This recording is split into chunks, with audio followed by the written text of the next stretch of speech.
This video is based on unemployment. It's considering a specific type known as structural unemployment. Now, this isn't caused by fluctuations in supply and demand, but it's actually caused instead by a mismatch of skills to the jobs available, for example, in a certain area. And it often happens during industrial reorganisation within an economy. So within this video, we're going to consider specific real-life examples of when significant structural unemployment has either taken place or was at threat to take place. So, in historical times, high levels of structural unemployment has taken place from deindustrialisation. We're going to consider the 1980s in the UK. So when the UK started to shift from the primary and secondary sector to the tertiary sector. It has also been caused by globalisation regarding offshoring and outsourcing to foreign firms, whereas domestic workers have been replaced by international shifts of production. And finally, the biggest threat to structural unemployment of modern times is automation and how technology is impacting the labour market. So, while more than 1,000 collieries were working in the UK during the first half of the 20th century, by 1984 there were only 173 still operating. Employment had dropped from its peak of 1 million in 1922 down to 231,000 for the decade to 1982. And then in 1985, after the industrial strike had finished, it fell to 180,000 people.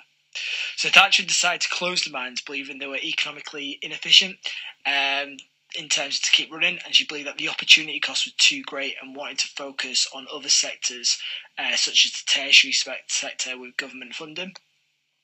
So she closed down, obviously, all these mines, leaving people to be structurally unemployed. Now, one of the most important features of this job loss was that it was concentrated in just a dozen or so areas across Britain. Now, this was always going to happen given the nature of mining. Coal could only be dug in the places where coal deposits were found. But that meant that in these areas, coal mining had been a dominant source of employment for men. So the consequences for the local labour markets were always going to be really severe. In its scale, its speed, its geographical concentration, the contraction of the UK coal industry is probably one of the best examples of deindustrialisation in Britain or even Western Europe. And it really shows structural unemployment. So I'm just going to show you a quick video now, just based on the last coal mine to be closed within the UK. The end of an era in the UK today with the closure of the country's last deep coal mine, the Kellingley Colliery in Yorkshire.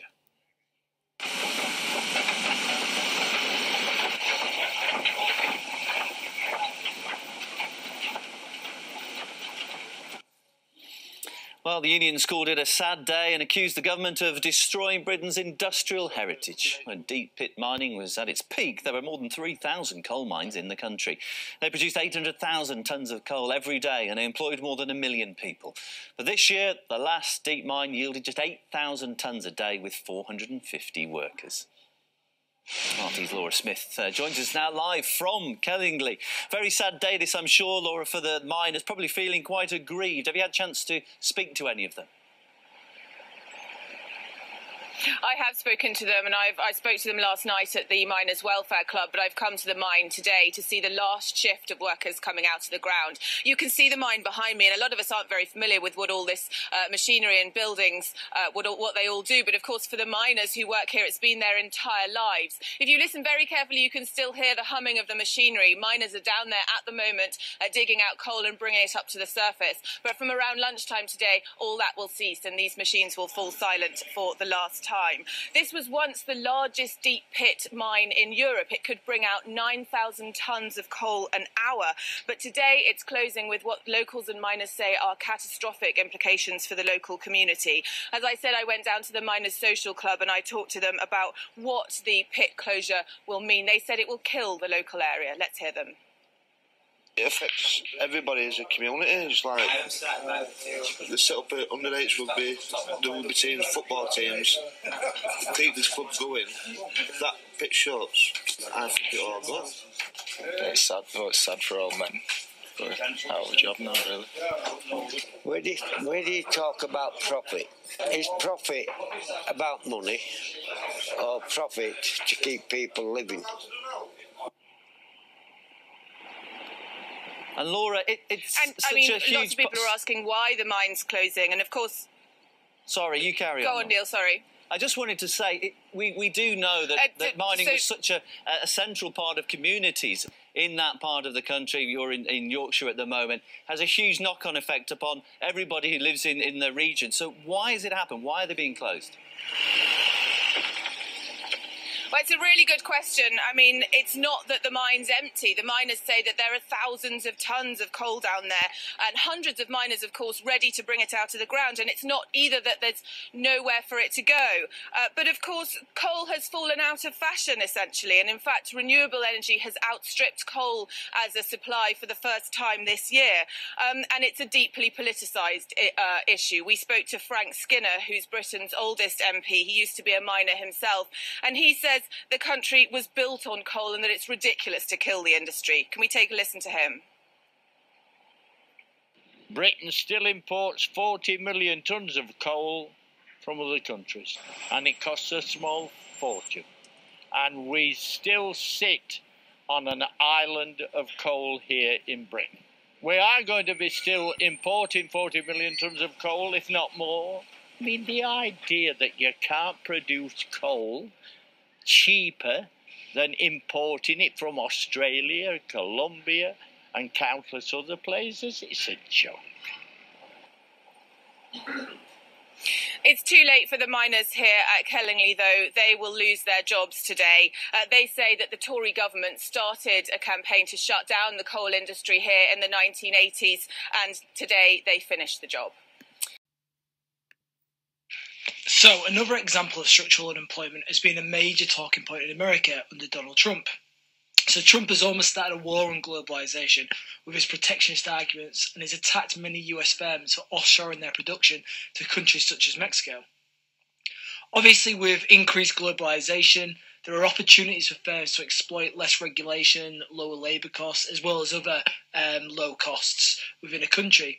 And in doing so, it's going to cause domestic jobs to be replaced, and therefore those people will be left structurally unemployed. Now, what I'm going to do is I'm just going to show you a quick press conference from Trump where he specifically targets Ford.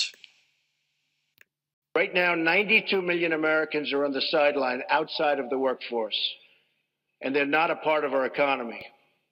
It's a silent nation of jobless Americans. And look no further, and I mean no further. All you have to do is look at Flint, where I spent a lot of time, the city of Flint, and what a disaster has taken place. The jobs have been stripped from the community, and its infrastructure has totally collapsed. In 1970, there were more than 80,000 people in Flint working for General Motors. Today, it's less than $8,000. We have 8,000 people, and that's going down, and they're making very, very little. And people are trying to go down to that $8,000 mark. What we're doing is Ford has announced just yesterday that they're moving their small car production facilities to Mexico. And I've been talking about this a long while, and I think that's maybe one of the reasons that we're doing so well in Ohio and Michigan and lots of other places where cars and parts are involved. But to think that Ford is moving its small car division is a disgrace. It's disgraceful. It's disgraceful that our politicians allow them to get away with it. It really is. It used to be cars were made in Flint, and you couldn't drink the water in Mexico. Now, cars are made in Mexico, and you can't drink the water in Flint. So the final example of structural unemployment is based on technological advancement with automation and robots. So as innovation continues, we're going to see more and more jobs being replaced. The Office for National Statistics have forecasted that there's going to be certain demographics and job roles which are going to be most at risk. So what they found was part-time workers, women and young people aged between 20 and 24 were the most at risk of their jobs being replaced by automation. And what their analysis considered tasks which were performed by people in jobs across the whole labour market to assess the probability that some of these tasks could be replaced. They also found that waiters, waitresses, shelf fillers, and just elementary sales occupations were the highest risk. So, unfortunately, the ONS also found that the lowest skilled were the most at risk, which is going to add further to the inequality problems within the world, especially within the UK. So there's been a global increase with the use of robots and automation, and therefore we're seeing firms become more capital intensive and drift kind of away from the labour, which obviously causes those threats. And if we consider the new driverless technology that's starting to come into the market now, that we've seen major firms testing, and consider the amount of delivery jobs, for example, in distribution, which will be impacted, that's going to be another major threat to another industry, so much so that India as a country have decided against investing in any research for such technology, as they believe the impacts of driverless car technology will be too catastrophic for their labour market. Currently, we're seeing more automation in the secondary sector, and therefore these figures show that countries such as China, who host a major and massive manufacturing sector, are going to see the biggest increase.